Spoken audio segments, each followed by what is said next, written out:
What you're about to see is a video of Mr. Roy Fichtner, who has been on a disability pension for many years because he has a bad back. What you're watching is home video taken by a viewer so outraged they sent it to us anonymously. Oh, that's a fair lift for a man with a bad back. On the video we see disabled pensioner Roy Fichtner pushing his boat in his backyard, bending and lifting. There he goes with the crowbar again. This man would have to rate in the top 10 of welfare malingerers in Queensland. So you're not a malingerer? No, I'm not. Not a cheat? No, I'm not a cheat. I'm not collecting money from anyone. I only collect the dole or the pension, and that's it. In fact, it's estimated in the last 20 years Mr. Fichtner has collected about $200,000 from Centrelink. Well, why should the taxpayer be forking out for you if you're not really disabled? I can't afford to pay anybody else to do anything for me. I've got to do things myself at home. Mr. Fichtner, leaving for work on Monday morning at 6:20. Remarkably, this invalid pensioner also works. In 4 of the 5 days we followed him, he came to this workshop early in the morning and, as you can see, loaded up a truck, each item seemingly heavier than the last.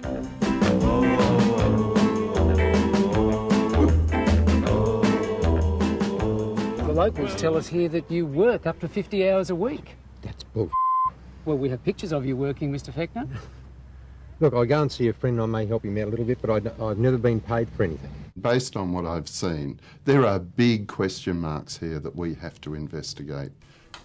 We showed our hidden camera footage to Hank Jongen from Centrelink. Rocking up at a workplace, you don't do that for nothing, and I'd be very interested to know the basis upon which he is rocking up at those work sites, whether he's receiving payment in kind or whether he's receiving cash. We'll certainly investigate that. I've never been paid for it. Never been paid? No. Get your head in there at, 6:30 in the morning, you're there all day sometimes. You work hard. Come on. Here we see Mr. Fichtner on a job site climbing a ladder and helping install a roller door. Not bad for someone who requires medication for back pain. No, he doesn't work for us. He's one of our mates, fishing mate. So he's not in your employ? He's not employed by us, no. At the workshop we were also told Mr. Fichtner doesn't get paid, but Hank Jongen says the real issue is whether he deserves the pension at all.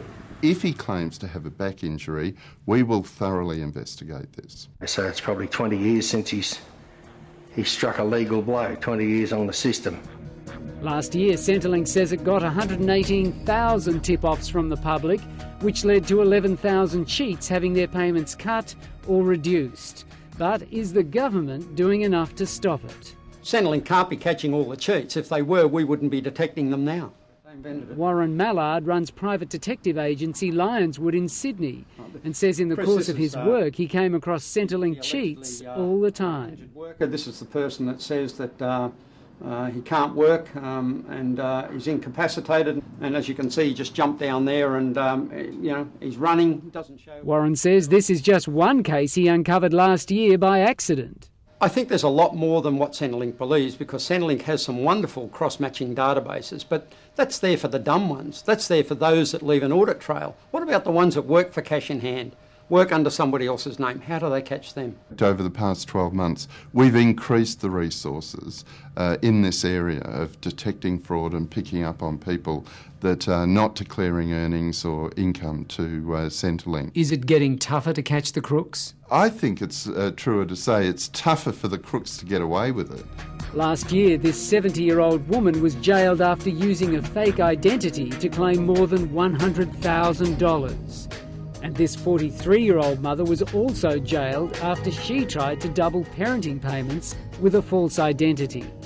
Cases Centrelink detected internally, but the government admits it relies on the public to dob in frauds as much as possible. That's a crowbar that he's holding up above his head with one hand as he bends and twists and manoeuvres around. But as far as I'm concerned, I haven't done anything wrong. But how can we possibly believe you when we have video footage there of you bending over, shifting trailers, lifting crowbars above your head? Well, somebody's got to lift a crowbar at home.